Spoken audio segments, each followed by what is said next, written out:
Assalamualaikum warahmatullahi wabarakatuh.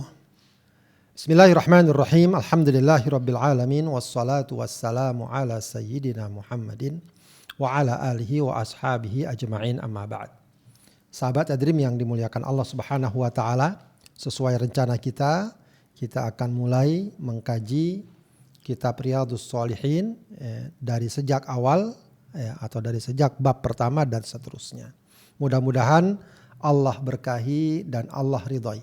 Langsung saja kita akan mulai kajian kitab Riyadhus Shalihin dari bab pertama, yaitu babul ikhlas wa ihdharin niyyah fi jami'il a'mali wal aqwali wal ahwal al barizah wal khafiyah. Bab ikhlas dan bagaimana kita menghadirkan niat dalam seluruh perbuatan, ucapan, kondisi baik yang tampak maupun yang tersembunyi. Al-Mu'allif seperti metodenya, manhajnya dalam menyusun kitab ini biasanya memulai pembahasan dalam masing-masing bab dengan mencantumkan beberapa ayat yang terkait dengan bab tersebut. Beliau mencantumkan 3 ayat di sini yang berkaitan memang dengan keikhlasan dan niat. Qala Allah Ta'ala berfirman, wa ma umiru illa liya'budullaha mukhlishina lahuddin hunafa wa yuqimus salata wa yu'tuz zakata wa dzalika dinul qayyimah. Allah mengatakan, dan tidaklah mereka diperintahkan kecuali untuk beribadah kepada Allah mukhlishina lahuddin hunafa. Dalam keadaan apa ibadah dilakukan? Ikhlas kepada Allah dalam menunaikan agama yang lurus ini. Begitu ya. Jadi di sini penekanannya bagaimana kita dituntut beribadah dengan ikhlas. Ikhlas artinya adalah orientasi dan tujuan ibadah kita tak lain untuk mengharap ridho Allah.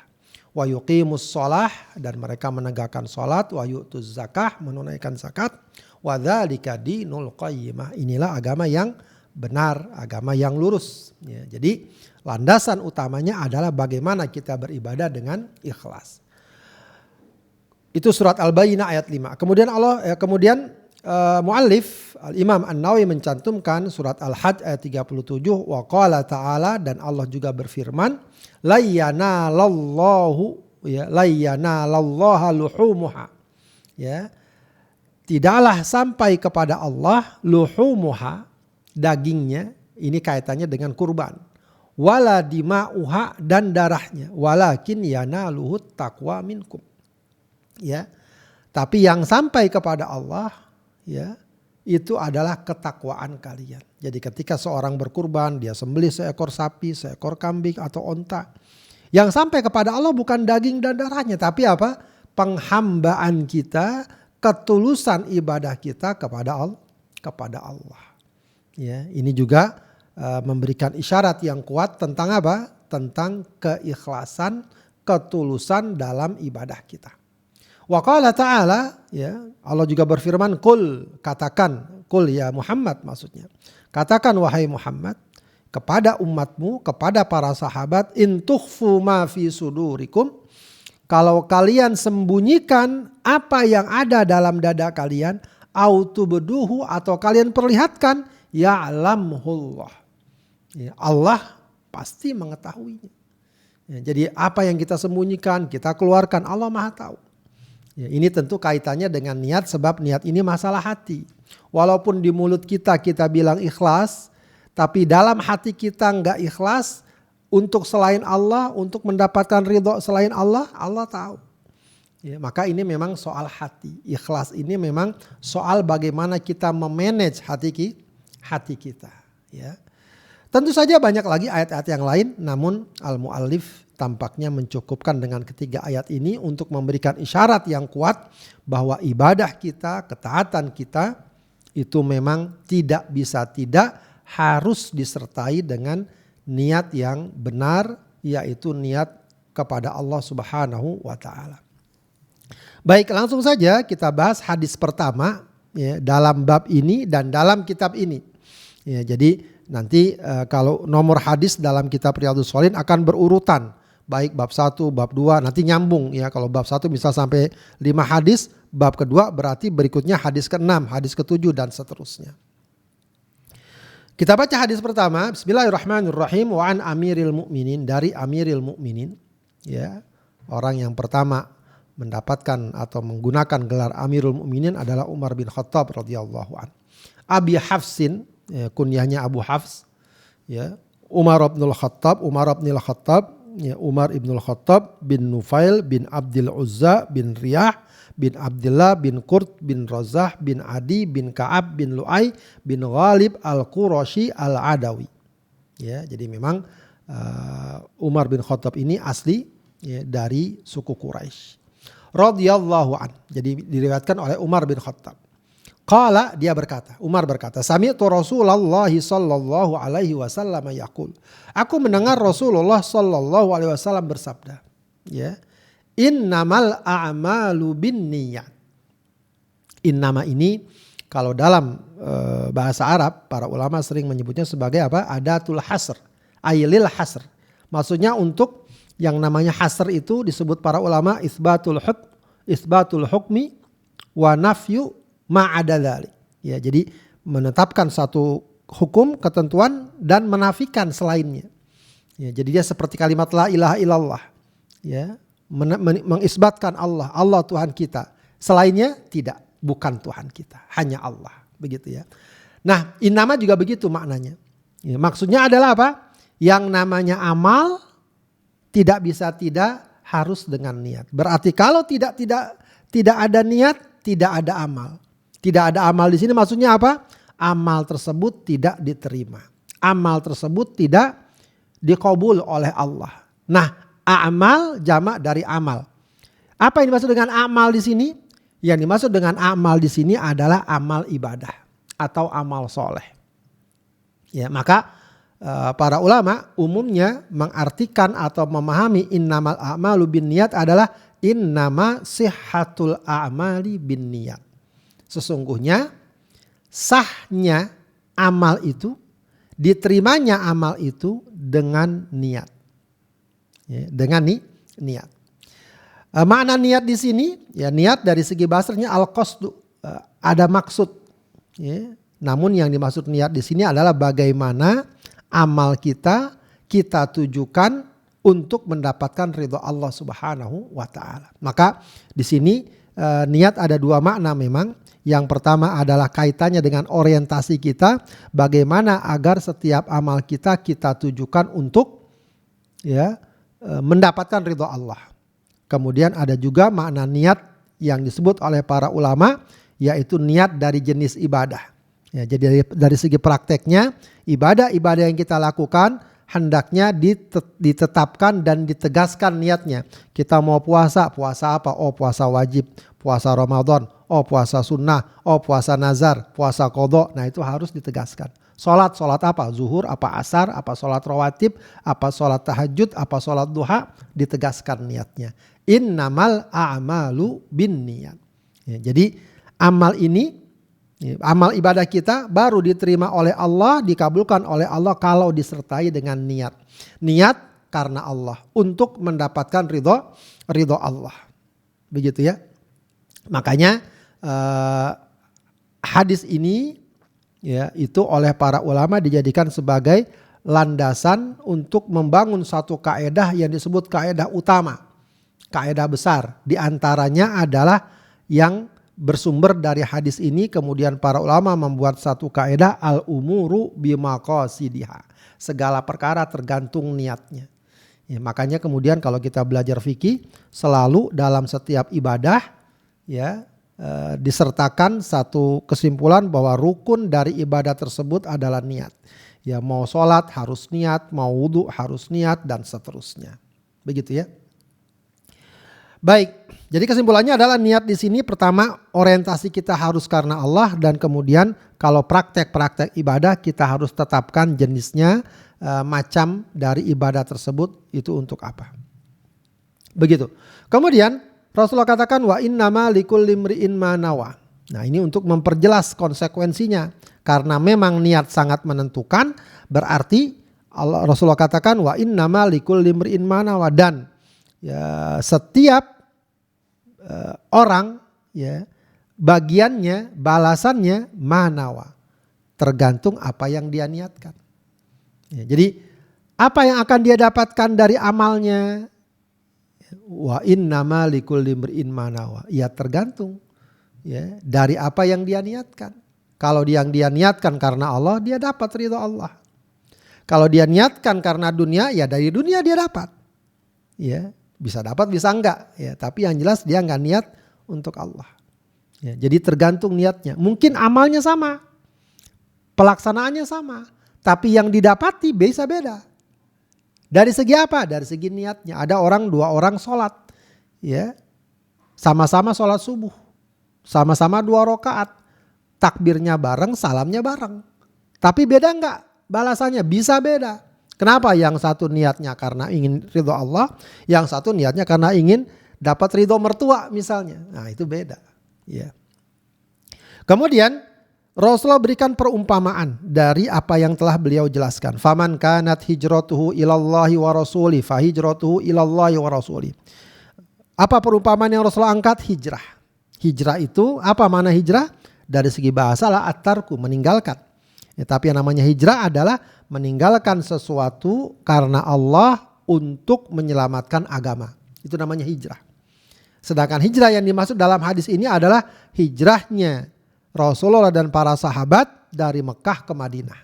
Tentu kita sudah tahu semua tentang sejarah hijrah yang sangat besar, sangat agung, dan ini perkara yang sangat berat.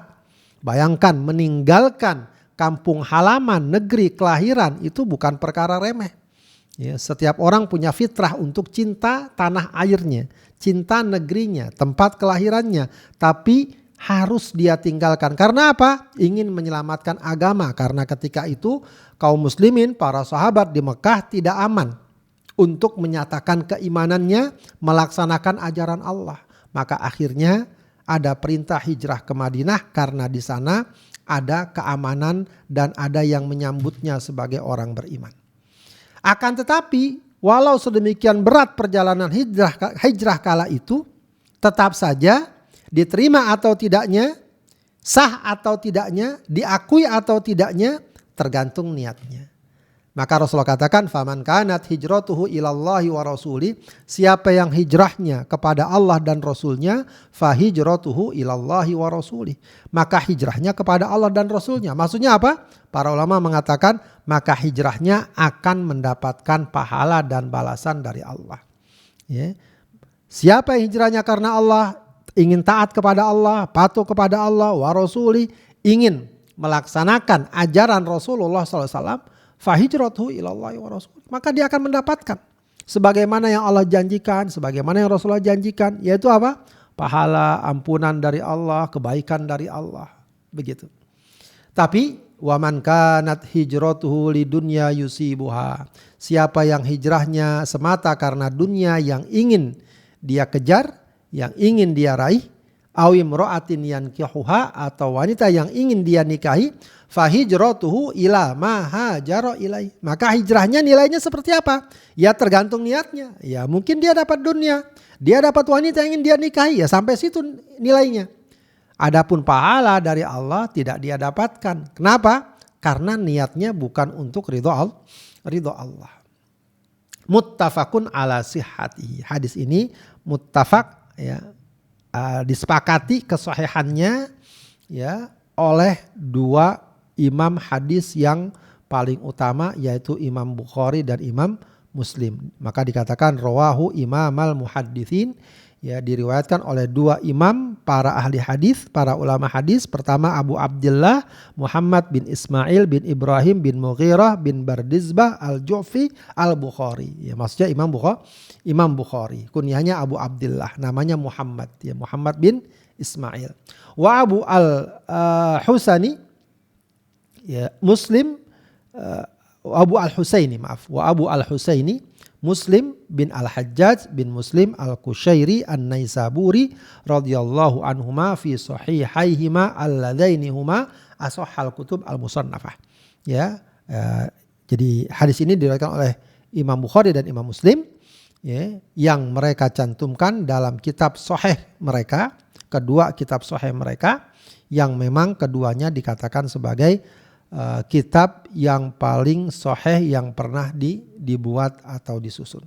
Ya, ini sahabat iDream hadis pertama.